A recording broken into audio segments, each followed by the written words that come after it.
You're watching Masters in Trading Live with Jonathan Rose.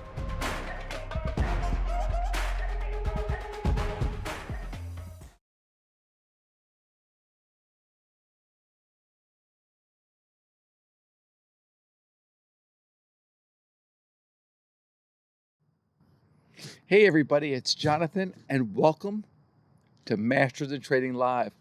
Masters in Trading Live, sadly, is not actually live. I'm moving these next couple of days, hectic days in the Rose family, but nevertheless, I still want to get Masters in Trading Live. I am filming this about 9 o'clock Eastern Time, Thursday evening. So we have July expiration tomorrow. mastersintrading.com/live. Underneath, we have our full promotional portfolio. One of the first names we started trading was ALAB. ALAB is a lockup trade. Let's go over the ALAB lockup trade. It's in front of you. So I got to be honest, I traded this thing horribly. But as we say, if 10 traders take the exact same trade, you're going to have 10 different results. So let me explain this trade. Some people traded this really well. Me, not so well, but I think we did okay. We made up for it a little bit. So here we go. ALAB. Here's a price action. ALAB is an IPO. IPOs have what's called a lockup, where they hold back a whole bunch of shares for 6 months. So what normally happens is IPOs like to rally, but over time, they sell off going into their lockup. Here were the 3 trades that we did in ALAB. The first trade that I did, April 22nd. I labeled it right here, April 22nd. Now the lockup's in September. Now, why did I do an option out in September? Well, I was trying to keep the cost down. I knew ALAB was going to go down. It's just a matter of getting good entry points. We also just started the service, and I really like ALAB, so I kind of rushed into the trade. It turned out I rushed into it too quickly. So the first trade, 0422, we bought the 55 strike puts for 450. I labeled that with a 1. The next trade, 2 days after, this is me getting antsy, almost like FOMO, like I'm afraid I'm going to miss the trade. I get into this trade here, fine. ALAB rallies, darn it. I'm not going to use a stop because when you buy options, I know exactly what the risk is before we get into the trade. So watch what I do because I'll shift from being offensive to being defensive. First trade, horrible. Got in way too early. Second trade, I tried to finance this sucker. Well, it ended up coming off. Got it at 296, got out at 265 just to take a loser. I kind of felt like I broke even, but I wanted to feel more nimble. I wanted some more weapons because I knew, pardon me, you see, we're still doing this live. I knew that if ALAB did rally, that would be a phenomenal trade. So that's why I freed this up. Then I went in the third trade, 0510. I got a little bit more time. ALAB fine starts coming off. So the third trade we take off, 290, lock in $2.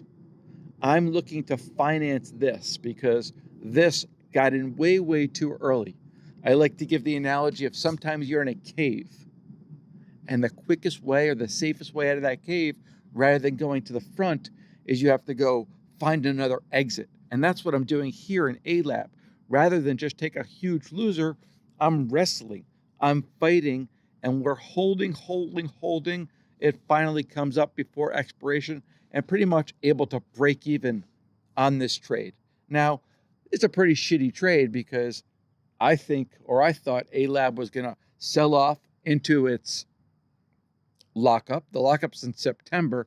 I still think it's going to sell off more, but it just wasn't great entry points. Now, in our Discord community, ALAB, 123 results when I just plug ALAB in there.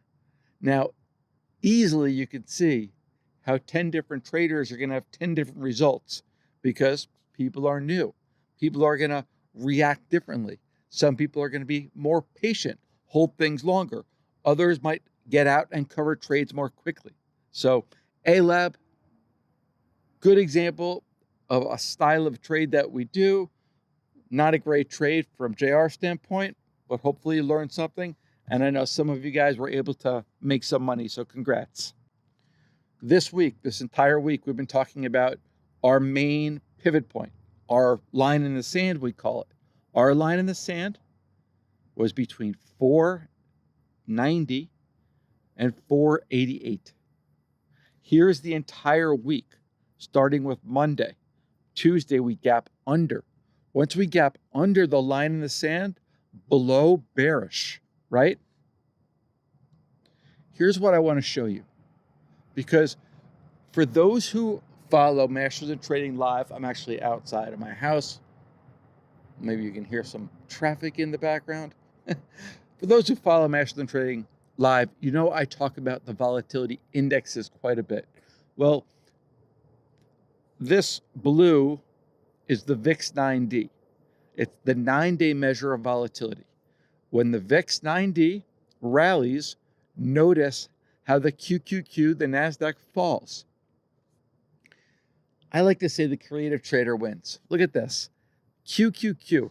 What about if I invert the QQQ? I put a minus sign. Okay? Why would I do that? I do that because I want it to look exactly like the VIX 9D. So if I look at the QQQs, but if I invert it by just putting a minus sign, then we look at the VIX 9D. And I tell my traders, watch that VIX 9D closely, especially if you're playing for a big downside move. And here, I'm showing you this because look how correlated the two are throughout the entire week. Now, it's actually an inverse correlation because when the Qs are going down, the volatility indexes are going up. The only reason it looks and presents correlated here is because I flipped them.